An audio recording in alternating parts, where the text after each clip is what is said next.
छात्रों, प्रश्नावली 2.1 इसका पहला सवाल। मैं आपको चर और अचर राशियों के बारे में जानकारी पिछली बार दे चुका हूँ। हमारा प्रश्न है कि कौन कौन एक चर में बहुपद हैं और कौन कौन एक चर में बहुपद नहीं है। तो ये है 4x की घात 2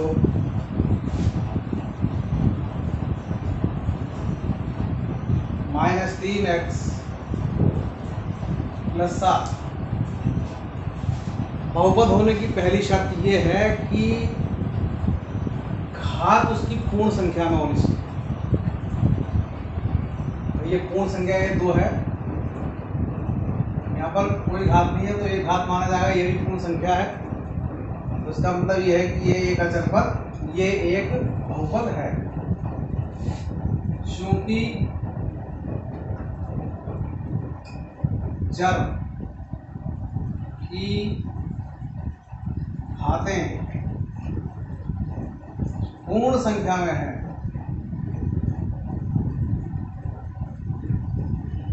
इसलिए ये एक बहुपद है। ये पहला सवाल हो गया पहले का। दूसरा सेकंड सवाल, y² प्लस √2। ये जो व्यंजक है पूरा, इसमें y की घात 2 है, यानी चर y है और घात पूर्ण संख्या में है, तो ये भी एक बहुपद हो गया। क्योंकि चर की घात पूर्ण संख्या में है, इसलिए ये एक बहुपद है।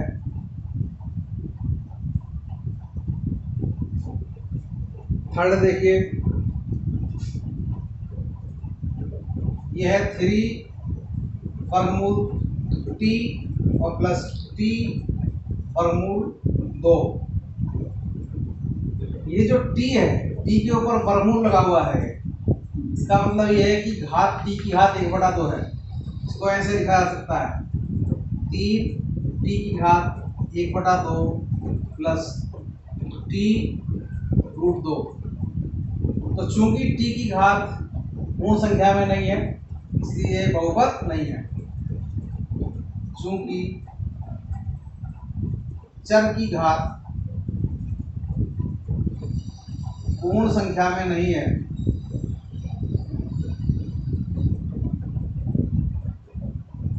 इसलिए ये एक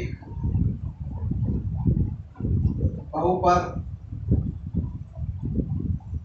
नहीं है। Fourth question, y plus 2/y। बहुपद की दूसरी शर्त यह है कि जो चर है वो कभी बटे में नहीं आना चाहिए, हर में नहीं आना चाहिए।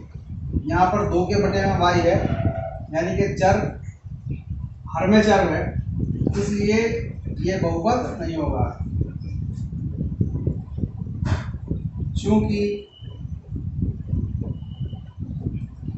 हर में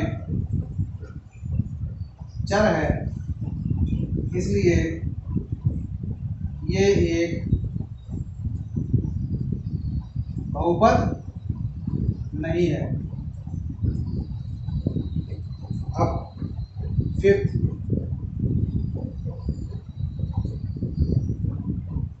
x की घात 10 प्लस y की घात 9 प्लस t की घात 20। चूंकि हमारा प्रश्न है कि कौन एक चर में बहुपद है, ये एक चर में बहुपद नहीं है, इसमें 3 चर है। ये एक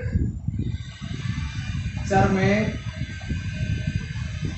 बहुपद नहीं। ये हुआ आपका 5वां प्रश्न। अब आप सवाल नंबर 2 पर आइए। एक्स स्क्वायर का गुणांक लिखिए। गुणांक क्या होता है ये बताते हैं। गुणांक का मतलब है गुणा करने वाला अंक। जैसे 3x², तो एक्स स्क्वायर का गुणांक 3 है, क्योंकि 3x² को गुणा कर रहा है और x² 3 को गुणा कर रहा है। अगर कोई पूछा भी x² का गुणांक क्या है तो आप बताएंगे 3। अगर कोई पूछा 3 का गुणांक क्या है तो आप बताएंगे x²। इसी प्रकार से हम कह रहे हैं भाई ये -x लिखा है, तो इसमें x का गुणांक क्या है। अब x के पहले केवल माइनस है, कोई संख्या नहीं लिखी है, इसलिए हम इसको -1x मान लेंगे। तो यहाँ पर x का गुणांक -1 हो जाए। अगर ये पूछा जाए भाई कि x का गुणांक क्या है, तो x के पहले कोई संख्या नहीं है, और कोई संख्या नहीं, ना ही कोई चिन्ह है। कोई चिन्ह नहीं है इसलिए इसको प्लस का माना जाएगा, कोई संख्या नहीं है इसलिए यहाँ पर संख्या 1 मानी जाएगी। इस तरह से ये, तो ये हो गया x का गुणांक +1 है। x का गुणांक ये हो गया +1। यहाँ पर x का गुणांक ये हो गया -1। तो इस तरह से सवाल नंबर 2 में हम गुणांक बताएंगे।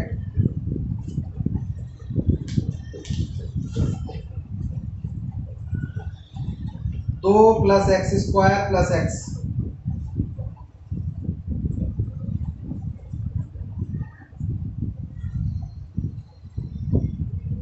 x² का गुणांक ज्ञात करना है। x² के गुणांक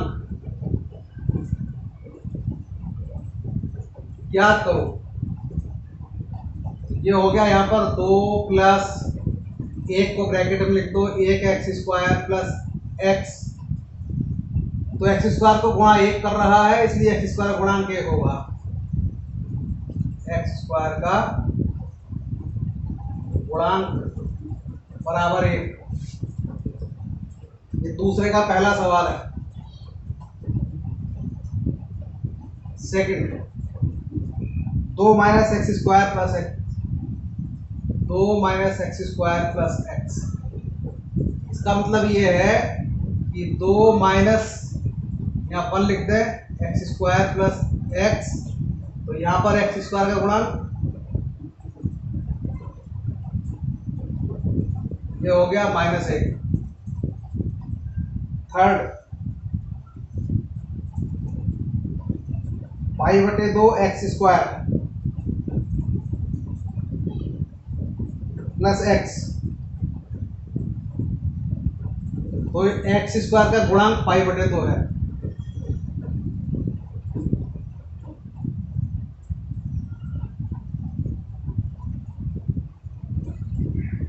√2x - 1,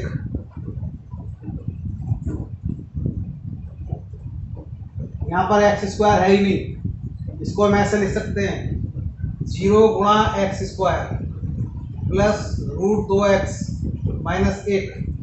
तो x² नहीं है, इसलिए हमने 0 × x² लिख दिया। 0 से किसी संख्या गुणा कर दो तो 0 ही आएगा, इसलिए यहाँ लिखेंगे x² का गुणांक